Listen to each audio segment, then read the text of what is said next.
सिर्फ अपनी एक सियासी पार्टी से जिसे कहते हैं कंसल्टेंसी की, MKM का एतमाद भी नहीं लिया। हम ये बात वफाक हुकूमत को बताना चाहते हैं कि MKM के 22 अरकान कौमी असम्बली मौजूद हैं, दूसरी बड़ी कोलिशन पार्टनर है। अगर उसे एतमाद में लेकर आगे नहीं बढ़ा जाएगा तो MKM अपना फैसला मुस्तक़बिल का फैसला करने में आज़ाद है। कौन सा बिल था सर?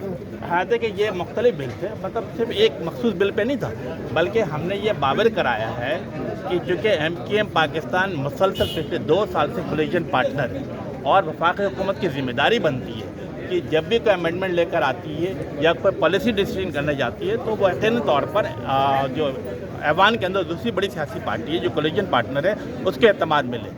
और ये मसलसल ये कई महीनों से ये मसलसल चला आ रहा था, जिसके बिना पे आज MKM पाकिस्तान ने बाकायदा फैसला किया कि आज हमने बाइकआउट किया। क्या सिंध से जो गवर्नरशिप वापस ली गई है, क्या ये उसका रिएक्शन है कि असेंबली में आप जो है वो गवर्नमेंट के किसी चीज़ को? नहीं, मेरा ख्याल है कि गवर्नर सिंह साहब की तो आज तब्दीली की बात हुई है।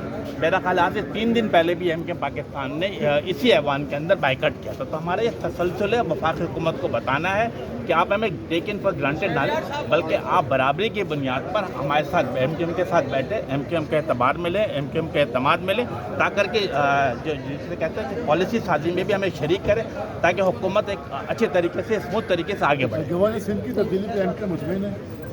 देखिए मेरा ख्याल है कि MKM का बयान आ चुका है और MKM ने एक अपना टिकट तर्जुमान के नाम से जारी किया है और इसके बाद जो भी मेरा ख्याल डिस्कशन होगी फिर हम बताएंगे। इसका वॉकआउट का कोई MKM के गवर्नर की तब्दीली से तो नहीं ताल्लुक?